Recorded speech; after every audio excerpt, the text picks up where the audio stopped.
Assalamualaikum warahmatullahi wabarakatuh.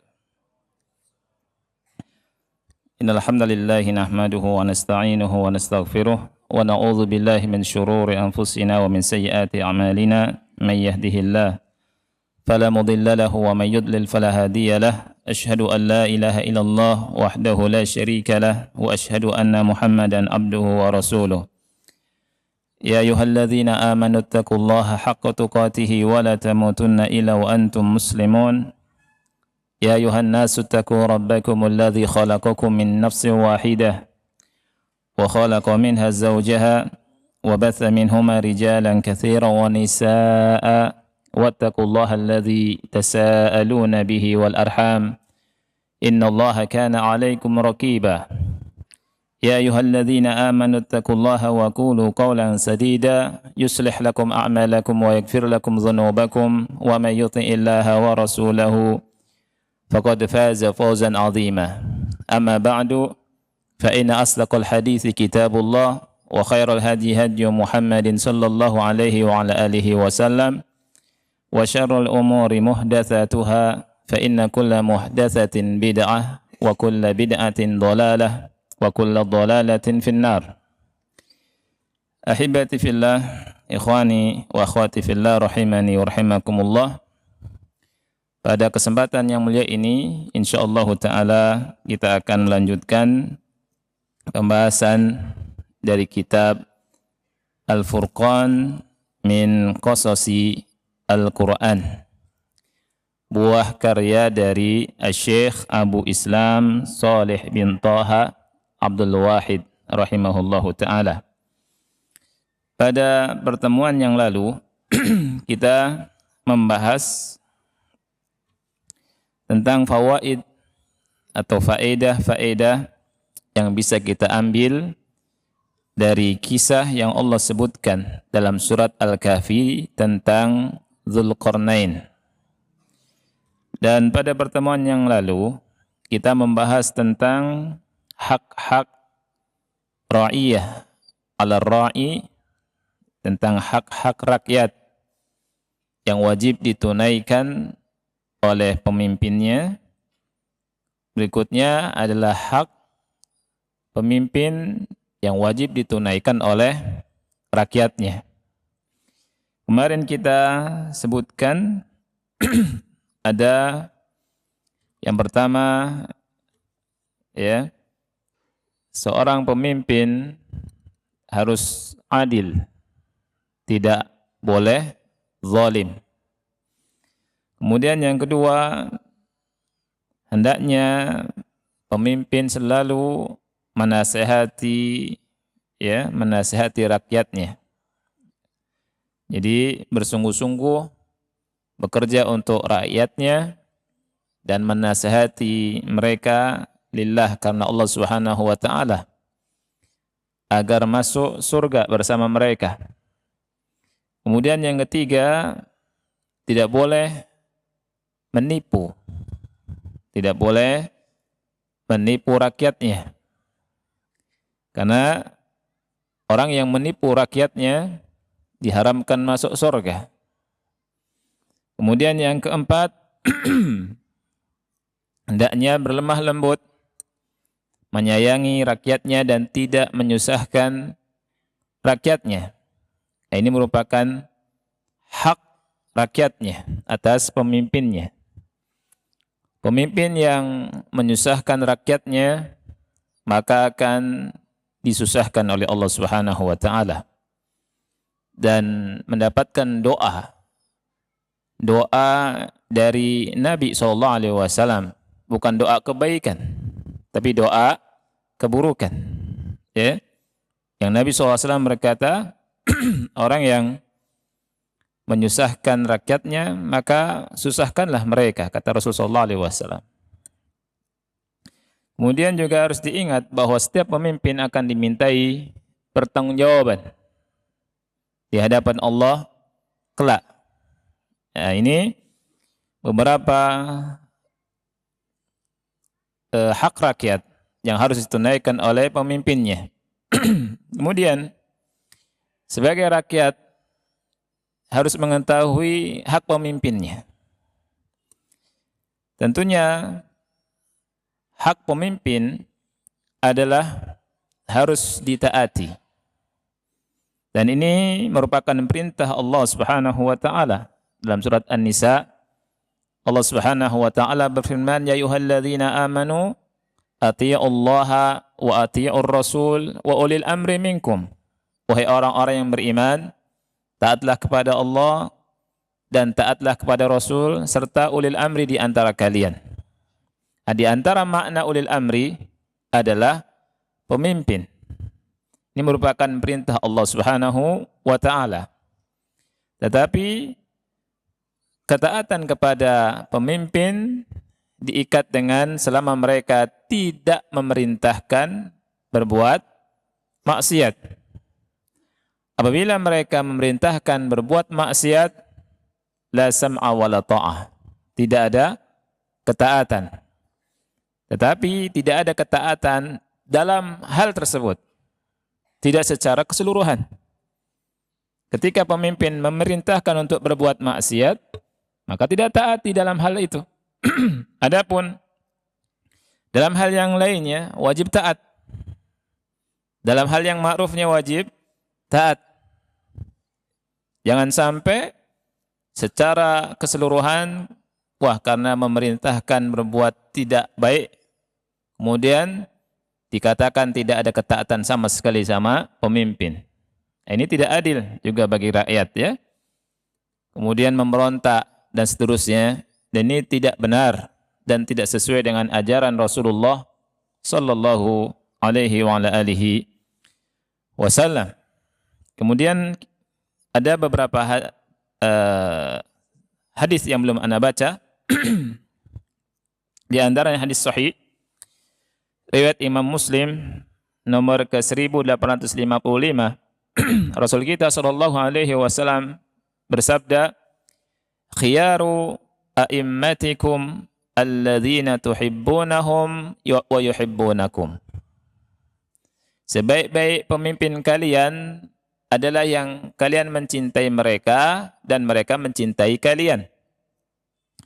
Wa tusalluna alaihim, dan kalian bersalawat atas mereka. Maksudnya bersalawat atas mereka itu kalian mendoakan kebaikan untuk mereka. Wa yusalluna alaikum, mereka pun mendoakan kebaikan atas kalian, untuk kalian. Wa syiraru a'immatikum alladzina tubghidunahum wa yubghidunakum, dan pemimpin yang paling buruk di antara kalian adalah yang kalian benci dan mereka membenci kalian. Wa tal'anunahum wa yal'anunakum, kalian melaknati mereka dan mereka melaknati kalian. Kemudian qalu, para sahabat bertanya, "Ya Rasulullah, afala nunabidhuhum inda dhalik?"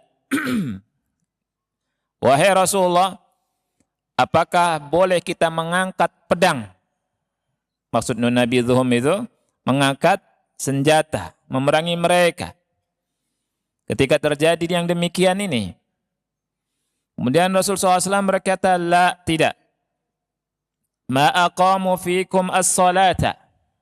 La ma aqamu fikum as-salata." Tidak. Tidak boleh maksudnya, kata Rasulullah SAW. Selama mereka menegakkan salat di tengah-tengah kalian. Tidak, kata Rasul, ma aqamu fikumus salata, selama mereka menegakkan salat. Maksudnya selama madamu ya'dhanuna lakum an tuqimus salah, selama mereka mengizinkan kalian untuk menegakkan salat. Wa tudhiru sya'aira dinikum, selama mereka memperbolehkan kalian untuk menampakkan syiar-syiar agama kalian. Wala yamna'unakum minal ghuduwi ilal masajid, dan tidak melarang kalian untuk pergi ke masjid. Fala takhruju alaihim, jangan keluar dari ketaatan, jangan memberontak. Tsumma qala, kemudian Rasulullah SAW bersabda, "Ala man waliya alaihi walin, fara'ahu ya'ti syai'an min ma'siyatillah falyakrah ma ya'ti min ma'siyatillah wa la yanza'anna yadan an ta'ah. Siapa yang jadi pemimpin, kemudian dilihat pada pemimpin tersebut, dia melakukan perbuatan maksiat, maka bencilah perbuatan maksiatnya. Bencilah perbuatan maksiatnya, tetapi jangan menarik tangan dari ketaatan. Maksudnya, tetap taat. Tapi maksiatnya, kita benci. Ini manhaj Ahlus Sunnah wal Jamaah. Ya, dan ini sabda Rasul kita sallallahu alaihi wasallam. Ini yang harus diperhatikan. Memberontak, membangkang mudah. Sangat mudah. Dan menyulut orang untuk hal tersebut sangat-sangat mudah. Tapi itu bukan manhaj Ahlus Sunnah. Kita akan berhadapan dengan Rasul sallallahu alaihi wasallam. Rasul sallallahu alaihi wasallam yang bersabda demikian, jangan mencabut ketaatan. Kalau pemimpin lakukan maksiat, benci maksiatnya. Benci maksiatnya. Dan banyak sekali hal yang harus dilakukan. Kita doakan agar Allah membimbingnya, memberikan hidayah kepadanya, agar Allah Subhanahu wa taala mengembalikan kepada jalan yang benar, agar kawan-kawannya adalah kawan-kawan yang baik, bitonahnya bitonah yang baik, dan seterusnya. Walamma dzakara an-nabiy sallallahu alaihi wasallam li Hudzaifah al-a'immata alladhina la yahtaduna bihadihi wa la yastannuna bisunnatihi. Ketika Rasul sallallahu alaihi wasallam menyebut kepada sahabat yang bernama Hudzaifah tentang pemimpin-pemimpin yang kelak nanti datang, mereka tidak berhidayah dengan hidayah Rasul SAW. Tidak mengambil sunnahnya Nabi Muhammad SAW. Hudzaifah ibn al-Yaman bertanya ke Rasul SAW. Kata Hudzaifah, kaifa asna'u ya Rasulullah? Bagaimana yang bisa aku perbuat wahai Rasulullah? Apa yang harus aku perbuat wahai Rasulullah? In adraktu dzalik, kalau aku menjumpai kondisi seperti itu.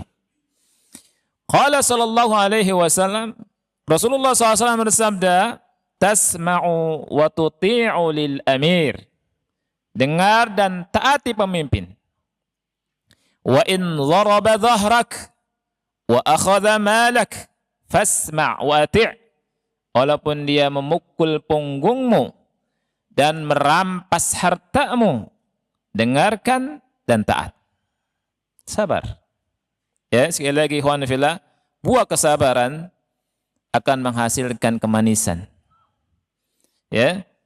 As-sabru murun madzakuhu ladhidatun awaqibuhu.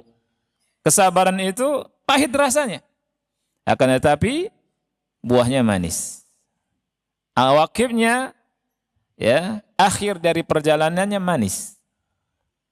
Ini tentang bagaimana kita harus taat kepada ulil amri, kepada pemimpin. Tapi perlu diingat, la ta'ata fi maksiatil khaliq. Tidak ada ketaatan dalam memaksiati Allah Subhanahu wa ta'ala. Ini faedah yang ketiga, ya.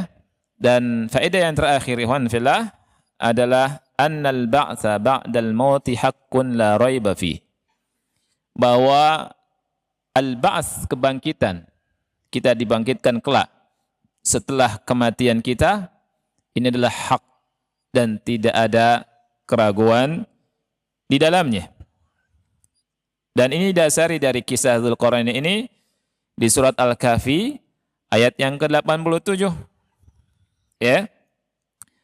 Di mana Allah berfirman, amma man zalam fasawfa nu'adzibuhu thumma yuraddu ila rabbih fayu'adzibuhu 'adzaban nukra. Adapun orang yang zalim, ya, adapun orang yang zalim maka kami akan mengazabnya, kemudian dia akan dikembalikan kepada Rabb-nya dan dia akan diazab dengan azab yang keras. Nah, ini menunjukkan bahwa adanya hari berbangkit. Dan kita kaum muslimin wajib beriman tentang adanya hari berbangkit. Dan Al-Quran diturunkan oleh Allah Subhanahu wa ta'ala dalam rangka menjelaskan kepada kita semua tentang adanya hari berbangkit. Kita semua bakal mati, meninggal maksudnya ya. Kemudian masuk ke alam barzakh, alam lain. Barzakh adalah pembatas antara alam dunia dan akhirat. Selebihnya nanti dibangkitkan kembali. Setelah itu dibangkitkan kembali, kita harus yakin. Harus yakin, seyakin-yakinnya bahwa hari berbangkit itu ada. Semua para nabi menyatakan dan menjelaskan tentang adanya hari berbangkit. Semua para nabi. Ya. Kalau kita tidak beriman, berarti kita menyelisihi semua para nabi dan rasul. Ya. Jadi semua para nabi sampai nabi yang terakhir Nabi Muhammad SAW yang membawa Al-Quran, isinya tentang ini. Tentang adanya hari berbangkit. Ya. Di surat An-Naba yang sering dibaca, yang banyak dihafal, dan banyak dihafal oleh adik-adik kita, anak-anak kita, di ayat pertama Allah berfirman, amma yatasa'alun 'anin naba'il 'azim. Tentang apa mereka saling bertanya? Ya, orang-orang kufar Quraisy dihabarkan oleh Allah tentang apa mereka saling bertanya? Anin naba'il azim, tentang berita yang besar. Ibnu Katsir rahimahullah menurunkan dua pendapat tafsiran. Ya, an-naba' al-azim, tafsiran yang pertama adalah Al-Qur'an. Tafsiran yang kedua adalah al-ba'ts, hari berbangkit. Ikhwah yang Allah muliakan, ana kira cukup untuk fawaid dari kisah Dzulqarnain. Kita masuk ke halaman 240. Kisah berikutnya, yakni kisah yang ke-12 ya. Qissatu Luqman. Kisah Luqman. Luqman ini ikhwan, Allah sebutkan khusus dalam Al-Quran di surat Luqman, ya, sampai Allah sebutkan nama salah satu dari surat kita, surat Al-Quran kita, itu dengan nama beliau, Luqman. Padahal Luqman ini adalah budak, ya, hitam. Tapi subhanallah, Allah angkat derajatnya. Ya, kenapa Allah angkat derajatnya? Nanti kita lihat. Allah Subhanahu wa taala kisahkan atau Syekh turunkan kisahnya di surat Luqman dari ayat ke-12 sampai ke-19. Insyaallah ini akan kita bahas dari sekarang sampai pertemuan-pertemuan berikutnya. Di ayat yang ke-12 Allah Subhanahu wa taala berfirman, sekali lagi surat Luqman, ya. Kita sekarang buka surat Luqman ya. Allah berfirman, وَلَقَدْ آتَيْنَا لُقْمَانَ الْحِكْمَةَ أَنِ اشْكُرْ لِلَّهِ وَمَنْ يَشْكُرْ فَإِنَّمَا يَشْكُرُ لِنَفْسِهِ وَمَنْ كَفَرَ فَإِنَّ اللَّهَ غَنِيٌّ حَمِيدٌ. Mungkin di malam ini kita bahas ini dulu, ya. وَلَقَدْ آتَيْنَا لُقْمَانَ الْحِكْمَةِ, dan sesungguhnya kami telah menganugerahkan kepada Luqman al-hikmah. Makanya Luqman disebut Luqman al-Hakim. Luqman yang bijaksana. Ya. Allah Subhanahu wa taala yang ngasih dia hikmah. Di surat ini, وَلَقَدْ آتَيْنَا لُقْمَانَ الْحِكْمَةِ Anishkur lillah, hendaknya engkau bersyukur kepada Allah. Setelah Allah kasih nikmat besar berupa hikmah, Allah perintahkan kepada Luqmanul Hakim untuk bersyukur pada Allah. Anishkur lillah, agar nikmatnya ditambah. Wa man yashkur fa innama yashkuru li nafsih.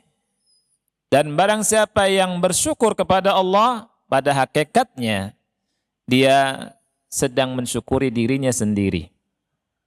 Karena ikhwan fillah, bersyukur itu faedahnya kembali ke siapa? Kepada diri sendiri. Ya. Bersyukur kata ulama dengan 3 hal.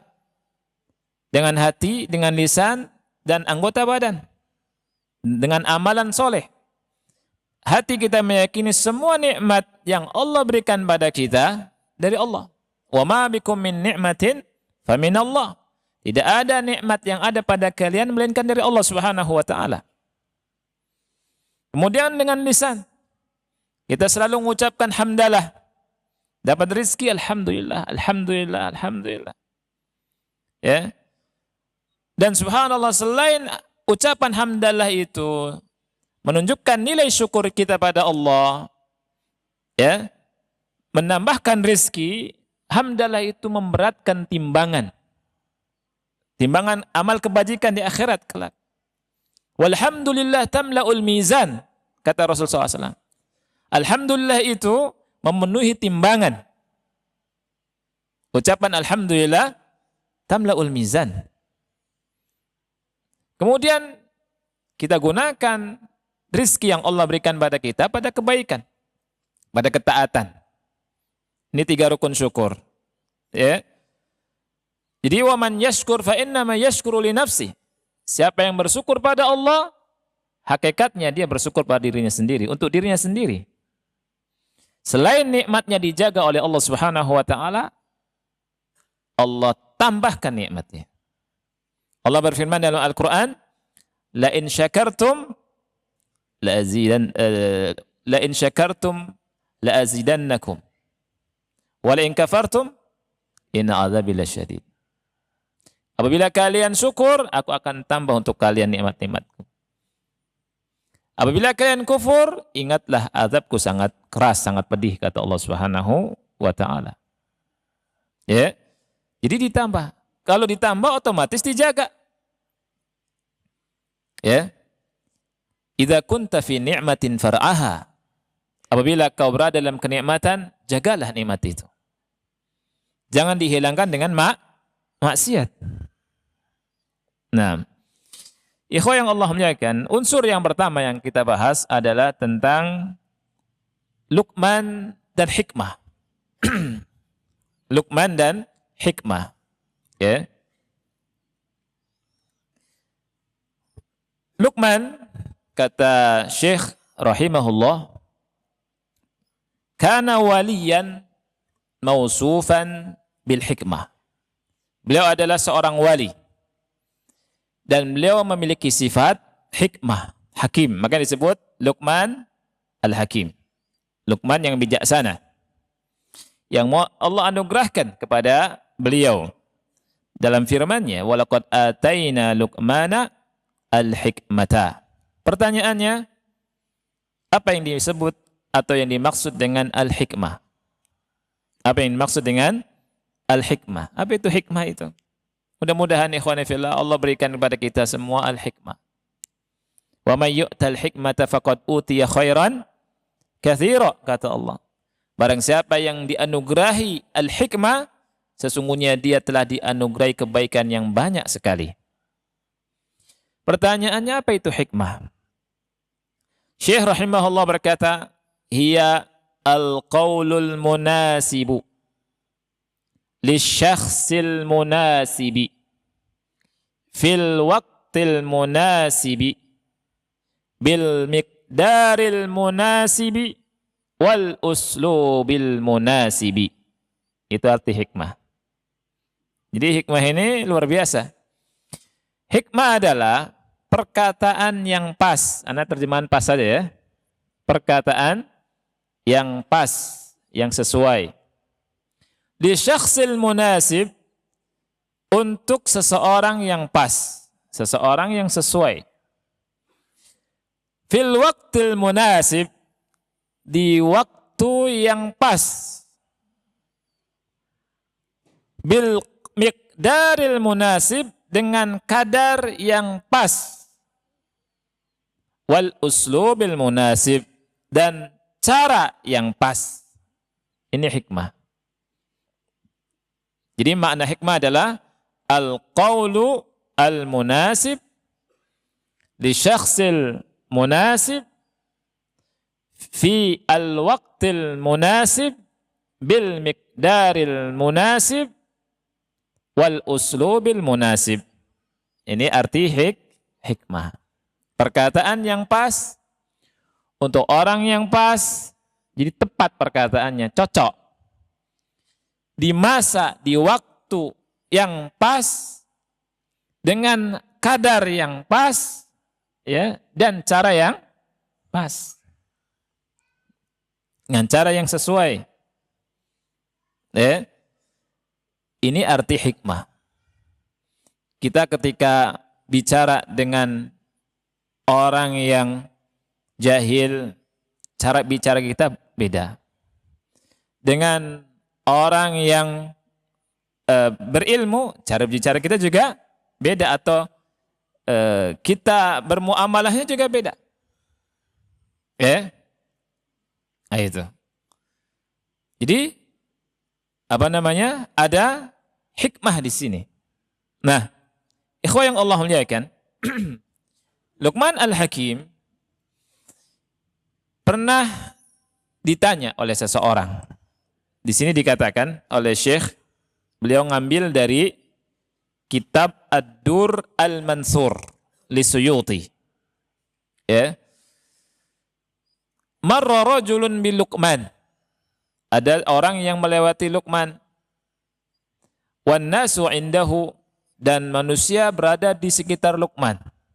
Jadi manusia ini banyak yang ngambil ilmu hikmah dari Luqman Al-Hakim. Ya, dikerubuti oleh manusia. Senang manusia bersama Luqmanul Hakim. Kemudian orang tersebut yang lewat berkata kepada Luqman, "Alasta 'abda bani fulan?" Bukankah engkau adalah budaknya Bani Fulan? Kata Luqman Al-Hakim, "Bala." Iya. "Alasta alladhi kunta tar'a inda jabali kadza?" Bukankah engkau itu adalah pengembala yang mengembala di gunung itu, Jabal kadza? Ya.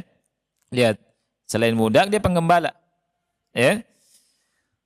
Qal, dia ketika melihat keadaan Luqman Al-Hakim yang begitu luar biasa, ya, manusia pada ngambil faedah dari Luqman Al-Hakim dan derajatnya tinggi, orang itu berkata, "Famalladzi balagha bika ma ara?" Saya mau tanya kepada Anda, apa sebab yang menghantarkan Anda sampai pada kondisi seperti ini, derajat seperti ini? Derajat yang aku lihat sekarang ini.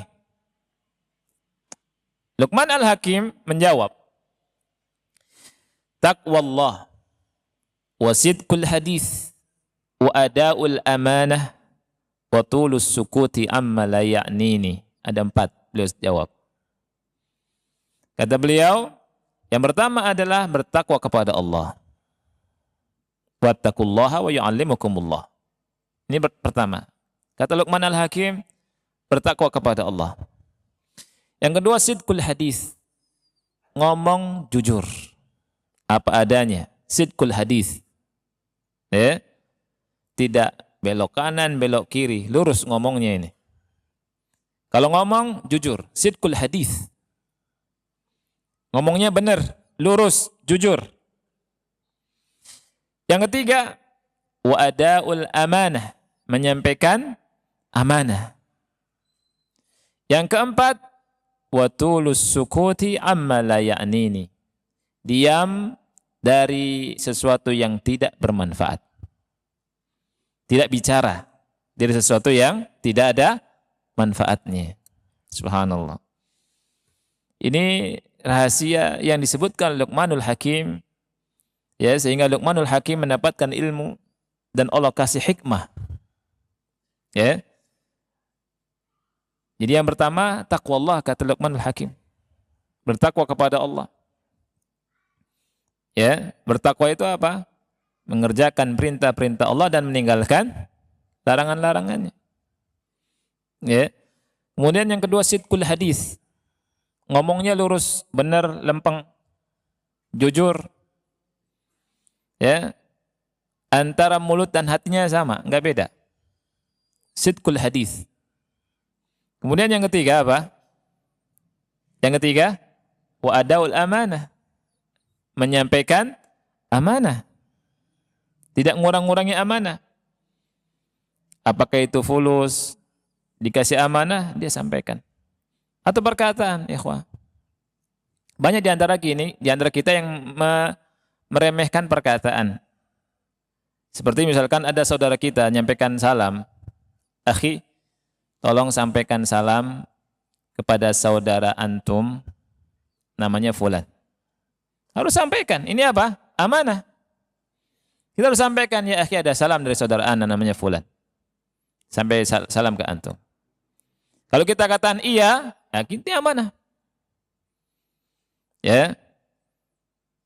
Dan perhatikan ikhwani fillah, ulama membahas gini. Nyampaikan salam juga harus jelas. Jangan sampai, akhi, antum mau pulang ke daerah antum? Iya, ana mau pulang. Salam ya sama kawan-kawan di sana. Dia punya kawan-kawan satu kampung gimana? Kawan-kawannya satu kampung enggak jelas. Siapa? Ya, diumumkan gitu. Ya. Jadi fulan-fulannya. Nah, kalau misalkan antum kira-kira tidak akan sampaikan salam, antum bilang, anak kayaknya nggak bisa sampaikan salam, mungkin nggak ketemu. Gitu. Kasih tahu. Ini amanah. Ini amanah. Ketika saudara kita nitipkan sesuatu, ini amanah. Ya. Nitip fulus, amanah. Tapi subhanallah di zaman sekarang, sebagian orang bilang, orang kalau nitip fulus, itu bisa kurang. Tapi kalau perkataan, bisa nambah. Ya. Awalnya 1 senti. Jadi 100 meter. Itu. Perkataan. Bisa berubah-berubah itu perkataan. Makanya hati-hati. Apalagi zaman sekarang. Zaman media sosial. Ya. Di sosial, orang salah sedikit. Kemudian dibesar-besarkan. Ya. Dan ustadz dicari-cari kesalahannya. Ada orang seperti itu, subhanallah ya. Ada orang seperti itu. Dicari. Iya, jadi kajiannya, akhi, itu 1 jam atau 1 jam setengah. Diambil 2-3 menit. Dan itu bukan satu kaset, satu kajian, 2 kajian. Diperiksa gitu ya. Bukan 1 ustadz aja. 2 ustadz, 3 ustadz. Allah hidupnya, Masya Allah. Kasihan orang seperti ini. Enggak manfaat hidupnya. Orang seperti ini enggak akan mungkin mendapatkan hikmah. Enggak akan mungkin mendapatkan hikmah abadan selama-lamanya. Bahkan bisa sengsara dia kelak kalau enggak bertobat sama Allah Subhanahu wa taala. Karena orang yang mencari-cari tatabu aurat orang muslim, apalagi yang dekat sama Allah misalkan, Allah akan bongkar auratnya walaupun di depan atau walaupun di dalam rumahnya. Pasti. Al-jaza'u min jinsi al-amal. Al-jaza' min jinsi al-amal. Allah yu'amiluk kama tu'amilu ibadak. Ya. Allah bermuamalah dengan antum sebagaimana antum bermuamalah dengan hamba-hambanya Allah Subhanahu wa taala. Antum keras dengan hamba Allah, Allah keras. Antum lemah lembut sama hamba-hamba Allah, Allah kasih lemah lembut. Allahu yu'amiluk kama tu'amilu ibadah. Ada buku bagus sekali, bukunya Syekh Muhammad Al-Imam, judulnya seperti itu. Ya, ini aneh ada orang, Masya Allah, nyari-nyari kesalahan. Ya, ini masa sekarang, naudzubillah. Yang penting rame, yang penting dapat fulus, padahal fulusnya nggak berkah. Habis dapat fulus dipamerkan, habis itu kena pajak. Habis. Ya. Ini enggak ada manfaatnya. Jadi kata Luqman Al-Hakim, ikhwani fillah rahimakumullah, ketika ditanya, apa rahasianya bisa engkau mencapai hikmah ini? Dijawab kata beliau, taqwallah, bertakwa kepada Allah. Sidqul hadis, kalau ngomong benar, lurus, lempeng, jujur. Wa adaul amanah, nyampaikan amanah. Wa tulus sukut amma la ya'nini. Kemudian aku diam, terus diam dari perkara yang tidak ada manfaatnya. Nah, sekarang ini ikhwan, sebagian kita ya di majlis ngomongnya macam-macam. Ya. Dulu Masya Allah baru awal-awal ngaji baca Quran, ngomongnya Al-Quran, hadis, lama-lama setan menggodanya tuh. Ya, majlisnya ganti, gibahin orang, gibahin ustadznya, gibahin ikhwan, gibahin semacam-macam. Ya, nah, orang yang semacam ini susah dapat apa? Hikmah. Kata Luqmanul Hakim, tulus sukut amma la ya'nini. Tulus sukut, diam dari perkara yang tidak manfaat. Lebih baik kita baca Quran, kita baca hadis, baca tafsirnya, baca syarah hadis, ya. Kemudian kita dengarkan nasihat dari ustadz-ustadz kita, ambil, catat, ingat-ingat, ya.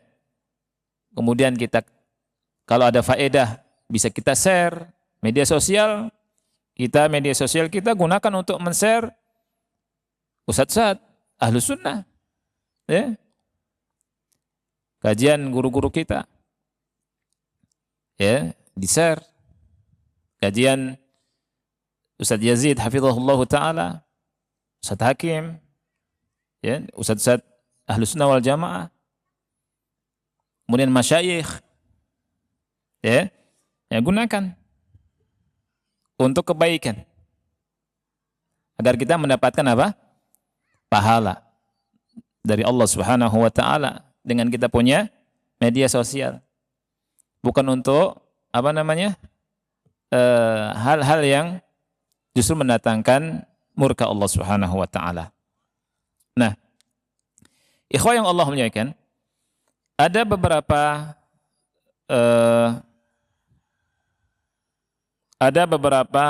perkataan dari Luqman Al-Hakim yang ini merupakan hikmahnya beliau.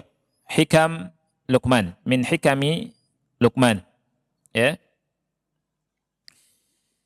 Di antaranya adalah perkataan beliau, innallaha idza studi'a syai'an hafizah. Sesungguhnya Allah kata Luqman Al-Hakim, apabila dititipi sesuatu pasti dijaga. Sesungguhnya Allah apabila dititipi sesuatu pasti dijaga. Ya. Oleh karena itu ikhwan fillah, hendaknya kita memberikan urusan semua pada Allah Subhanahu wa taala. Urusan dalam diri kita, ya. Kita selalu berdoa kepada Allah Subhanahu wa taala dengan doa ketika mau safar, ya. Ketika kita mau meninggalkan keluarga kita atau saudara kita, ya. Apa doanya? Ya. Astaudiullaha, kepada orang yang mau pergi. Astaudiullaha dinak wa amanatak wa khawatim amalik. Ini antara yang dianjurkan sama Rasul kita sallallahu alaihi wasallam. Kalau misalkan ada saudara kita mau safar, keluarga kita mau safar, kita baca itu. Astaudiullaha dinak wa amanatak wa khawatim amalik. Ya.